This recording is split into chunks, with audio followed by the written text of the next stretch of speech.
This video is brought to you by Surfshark. Stick around to hear more about the special offer they're providing to the entire upper echelon community. Alright, today's video has taken me quite a bit longer than I initially planned. I've scrapped and rewritten it multiple times, deleted and retyped hours upon hours of work, and rather than sitting here trying desperately to build up a script in a way that might please everyone and get the most views while maintaining a sense of neutrality like so many people seem to think I'm somehow obligated to do, I'm just going to say whatever I want.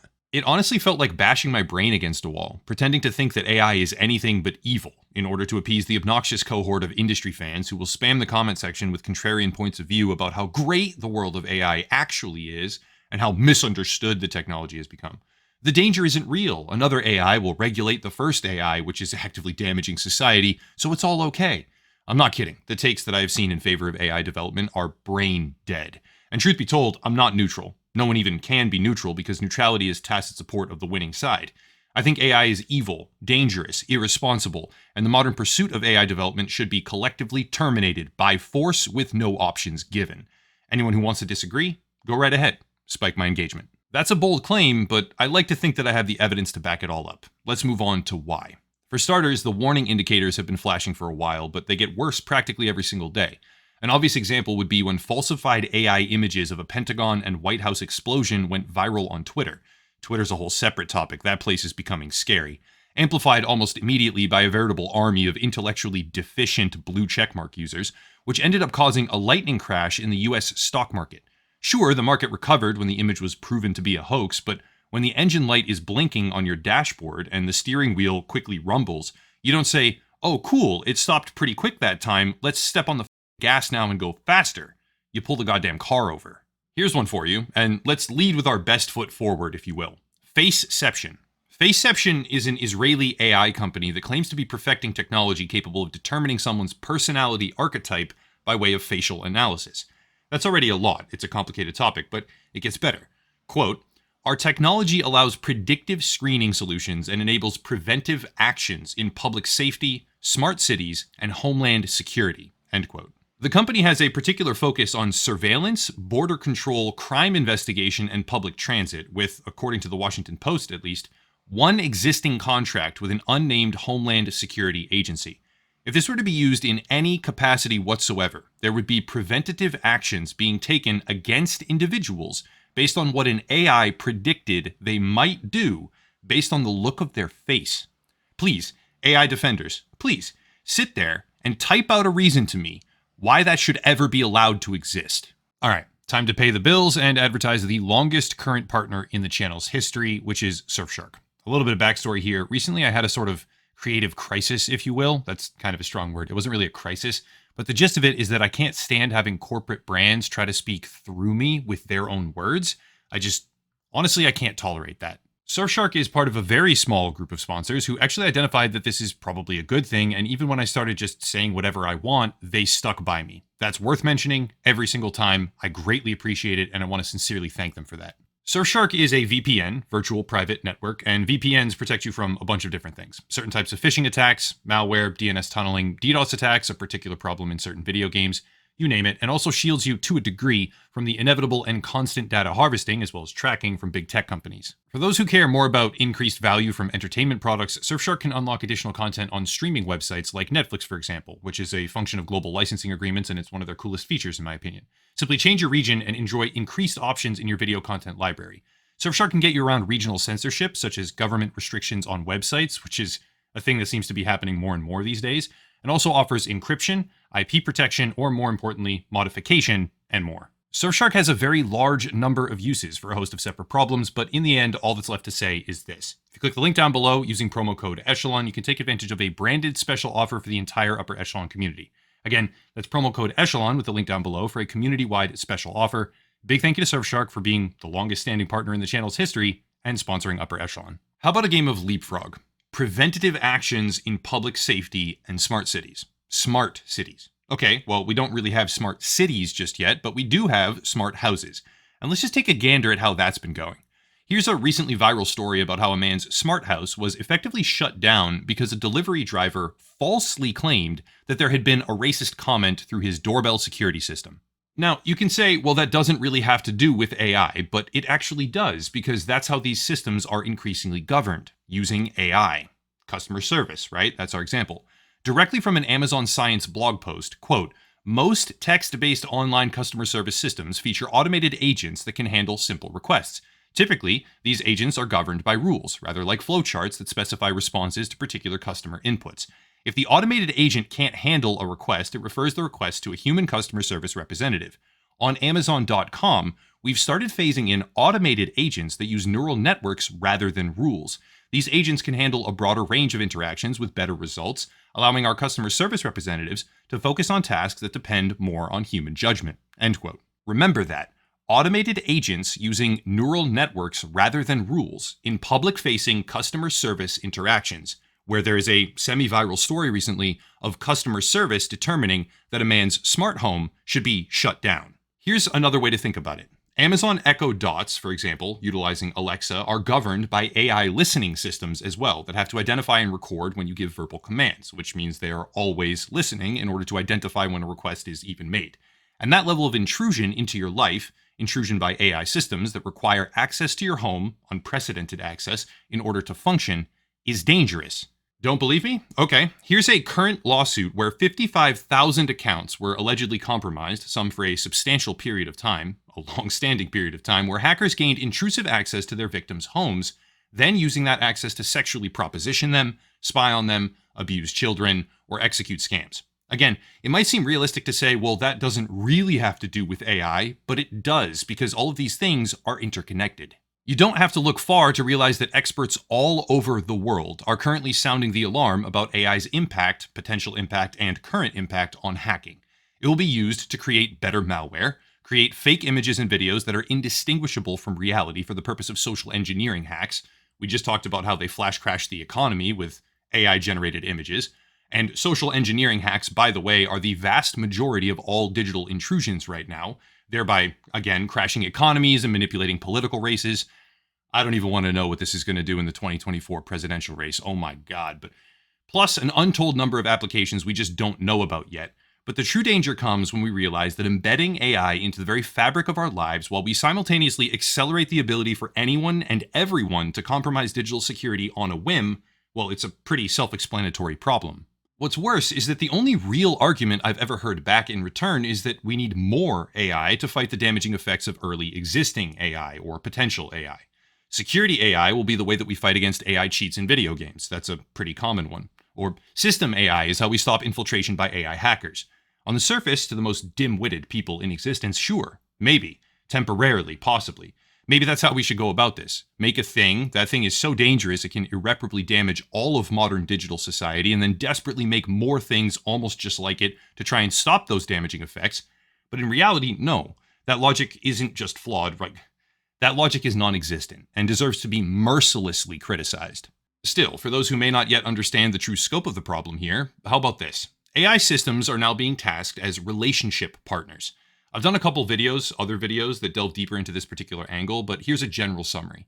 Applications like Replica, founded by a woman named Jenya Quita, are deliberately intended to become romantic partners for lonely people. Jenya explicitly stated this goal years ago, publicly, after which Replica went through an astounding development cycle where it was first advertised as a mental health application, then advertised as a romantic partner, eventually ending up as a sexting companion with 10 million downloads. That level of degradation in male-female relationships will have profound impacts on all of society, but we're still not done. Setting aside the explosion of AI romance partner applications, which is happening in real time as I make this video, we also find that AI is now being used to replace actual human communication. Here's something called Cupid Bot, where the AI will swipe and talk for you on dating applications. I can't believe I have to say this, but think about the downstream impact of this on male-female dynamics. An AI is going to swipe and talk for you on a dating app, set up those dates, and then you show up having used an AI, a digital personality that isn't yours, to talk to women instead of doing it yourself. How in the world can a rational, free-thinking person look at that and pretend that it's anything other than horrifying and dystopian? How about a pivot? AI is certainly a societal disease already, but what about something more kinetic? A lot of people probably saw something like this lately, where an AI drone somehow killed its operator. The emphasis there is deliberate because the common perception here actually seems to be rather incorrect and should be clarified.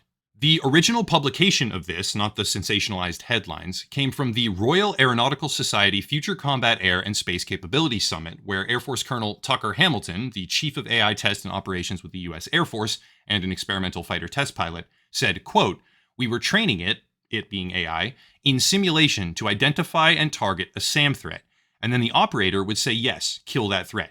The system started realizing that while they did identify the threat at times, the human operator would tell it not to kill that threat, but it got its points by killing that threat. So what did it do? It killed the operator. It killed the operator because that person was keeping it from accomplishing its objective." End quote. He later went on to say, quote, "We trained the system. Hey, don't kill the operator. That's bad. You're going to lose points if you do that. So what does it start doing? It starts destroying the communication tower that the operator uses to communicate with the drone to stop it from killing the target." End quote. So yeah, that was all definitive past tense or current tense, and it was clearly a descriptive story about how they did a thing, not that they were hypothetically thinking about a thing. They trained it, the operator would say. It destroyed things, or it killed the operator. Those words matter, as it showcases a clear pattern, consistent pattern, of referring to this event as a past tense executed experiment, but the story gets a lot more confusing afterward. This was very quickly picked up by mainstream media sources, influencers, you name it, who leaned heavily on the sensationalism, of course, to make it seem as much as possible, and I believe that this was deliberate from a lot of different outlets, like the drone had killed a real person.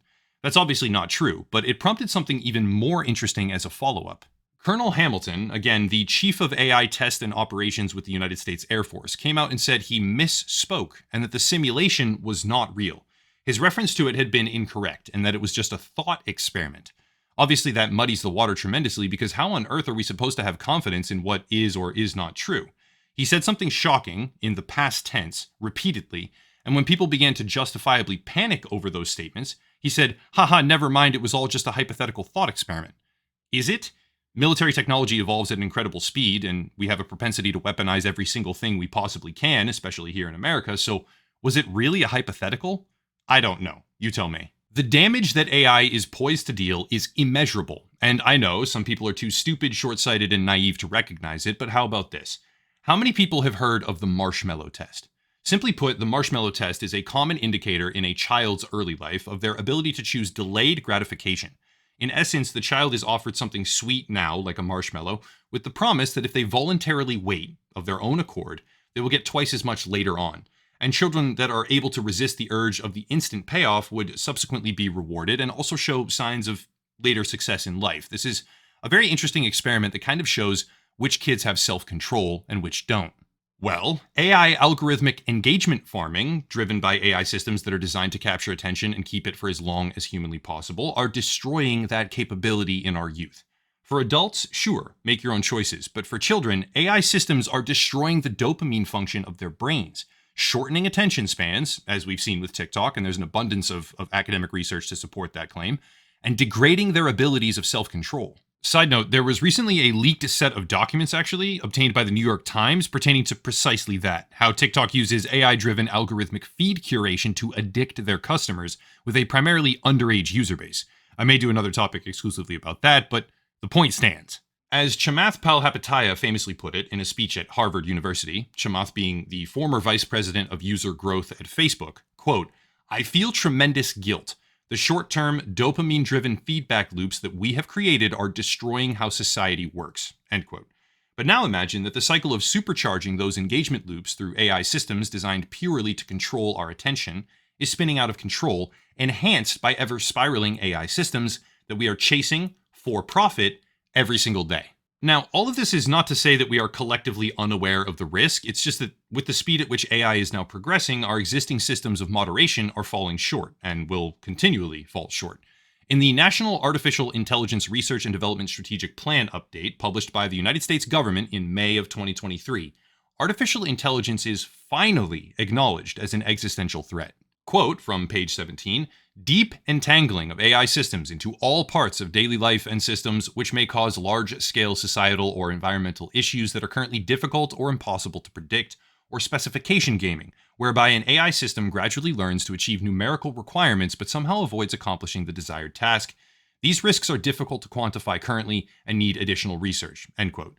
That's the US government, and given the discrepancy between technological advancement and political regulation, especially in terms of speed, and the fact that they are just now starting to look at this properly, maybe a little bit, and beginning to mention it as an existential threat, means that we have a long way to go before proper action is taken.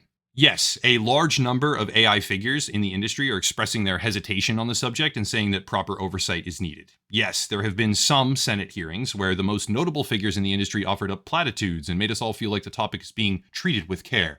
But the truth of the matter is that it isn't being treated with care.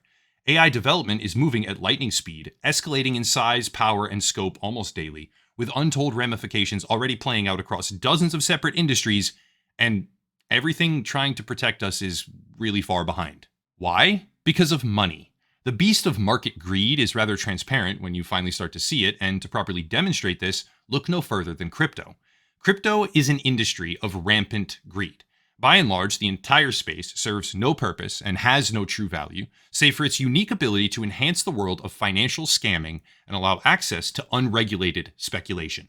There might be a few projects with value or some kind of rudimentary use in a couple of circumstances, but the rest of the industry, the lion's share of all crypto activity, is criminal, greedy, and damaging. How does this relate? Well, it relates because the world of venture capital has now largely abandoned crypto, believe it or not. From 2019 to 2022, the capital raised globally in crypto rose from $3.3 billion to $21.6 billion.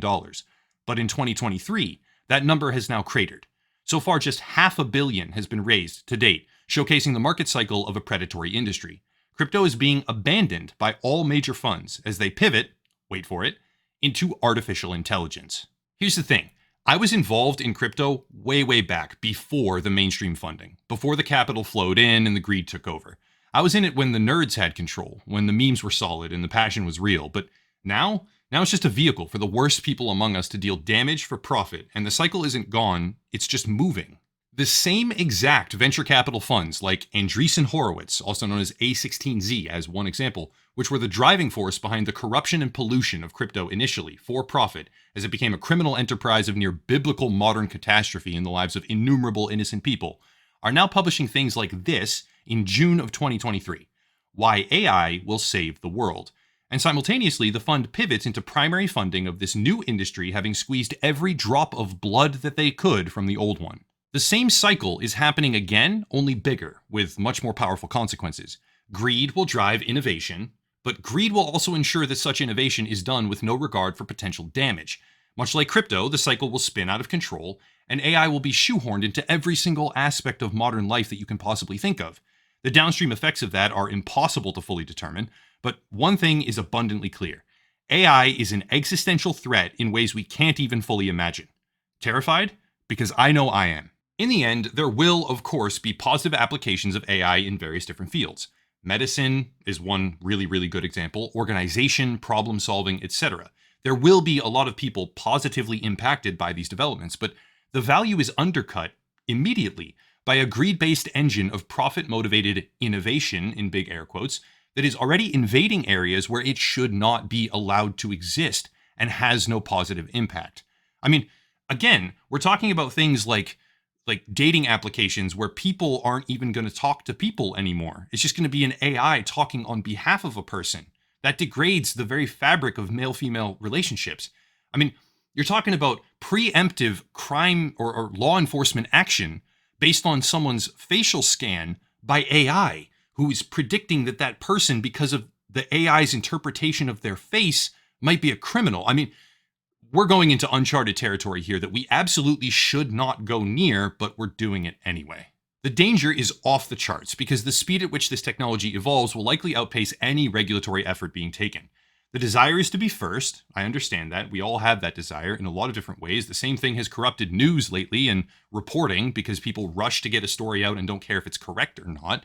But anyway, the desire is to be first and have the most powerful model, which leads to an arms race. It's not an arms race with explosions, at least not right now, but it's an arms race that carries widespread implications. AI is invading our digital lives, and my stone-cold, unflinching opinion is that it's evil. I experimented with it extensively. I covered what it was, how it worked, and why it scared me in a couple of different ways for social media integrations, etc. But now I know enough to say from the bottom of my heart that I am afraid of how it will impact my life and the lives of everyone around me. I'm afraid of what it will do to modern children, especially. I'm afraid of the impact it will have on regular everyday people who simply don't know enough to even be afraid. And I'm terrified of the long-term societal impacts that will emerge when letting a large language model think, write, and socialize for us instead of simply being human. Say what you want, call me an AI doomer or something like that. I don't care. My channel does not exist to make content that you agree with or like hearing or that's pleasing to everyone. It exists to make whatever the fuck I want and also pay the bills. Zero exceptions. If you want to check out our comprehensive list on how to increase your cybersecurity for noobs, which we'll be heavily promoting in the coming weeks and months, it's linked down below in the description. Also, a whole bunch of other things. The video sponsor, Surfshark, big thank you to them, etc., etc. But I'll cut it there and stop rambling. As always, thank you all for watching, and have a nice night.